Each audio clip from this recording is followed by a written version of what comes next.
que o senhor espera que mude agora, secretário, principalmente depois da vitória dos apoiados, dos presidentes da Câmara e do Senado, que são apoiados pelo Palácio do Planalto? O senhor imagina um cronograma, quer dizer, a gente pode ter alguma empresa privatizada em 2021, e aí eu me refiro a Eletrobras, Correios, como é que vai andar agora? Eu não tenho dúvida que vai andar, Amanda. Acho que as declarações recentes dos novos presidentes das casas nos mostram que eles não vão interditar o debate.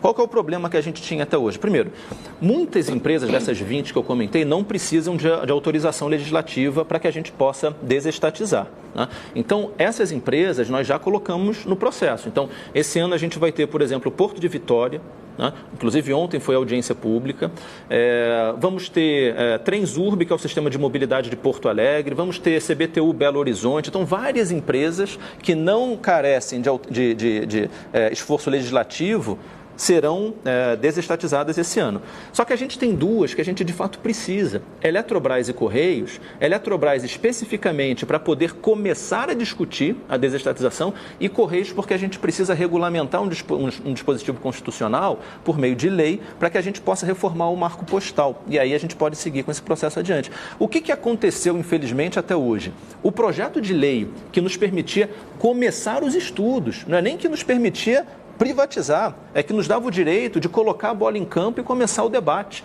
Ele não teve, até hoje, indicação de um relator e de um presidente da comissão. Então, o presidente da Câmara, ele decidiu unilateralmente não nos deixar debater aquele assunto. Então, agora a gente vai ter o direito de botar a bola em campo e debater, trazer argumentos, trazer números. Eu não tenho dúvida que a gente vai conseguir trazer a discussão para um nível muito alto e levar até o final desse ano o processo de desestatização da Eletrobras e dos Correios, que trazem externalidades monstruosas para o Brasil, muito positivas. Só a Eletrobras, ela tem um investimento represado de 9 bi por ano.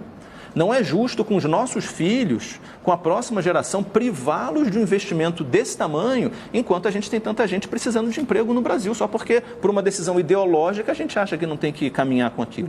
Então, eu não tenho dúvida que, com argumentos e fatos, a gente vai levar esses projetos adiante. Secretário, pegando esse gancho, eu tenho alguma fixação em relação aos Correios, em relação à privatização dos Correios, eu sempre insisto nisso. Primeiro porque é ineficaz quem está nos assistindo e tentou, por exemplo, enviar qualquer coisa durante a pandemia, provavelmente ou não recebeu ou recebeu com um enorme atraso. Os Correios também foram foco de esquemas de corrupção. O mensalão foi descoberto a partir dos Correios. Tanto que a CPI chamava CPI dos Correios. Qual é o prazo que a gente pode imaginar para que os Correios de fato estejam privatizados? E também qual é o modelo em gestação? Olha, Silvio, o modelo, na verdade, a gente está desenhando nesse momento, porque existem algumas opções. A gente pode trabalhar com a empresa inteira, a gente pode pensar num fatiamento regional ou num fatiamento por produto. O que importa é que a gente, de fato, garanta para a população brasileira essa universalização do serviço de maneira eficiente. Então, é isso que a gente tem trabalhado.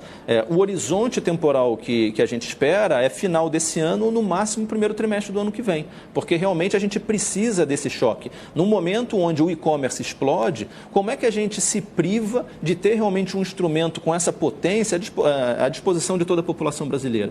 Então é importantíssimo. E aí o choque de eficiência vem como uma externalidade muito positiva que a gente coloca. Então você comentou sobre o mensalão, né?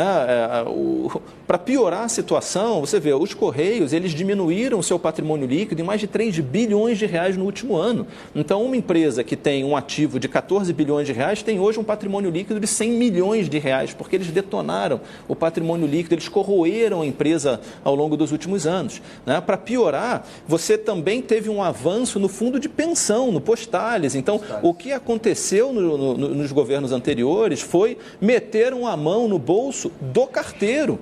Então, quando você vê o sindicato ele é contra a privatização, talvez algumas pessoas até sejam. Mas veja, dentro de uma empresa que sofreu com o roubo dentro do seu próprio fundo de pensão, não é possível que não exista uma visão pró-privatização, né? Lembrando que quando a gente pensa nas empresas que já foram privatizadas até hoje, olha a Embraer, olha o caso da Vale, né? A Vale tinha 15 mil funcionários antes de ser privatizada, hoje tem 70 mil.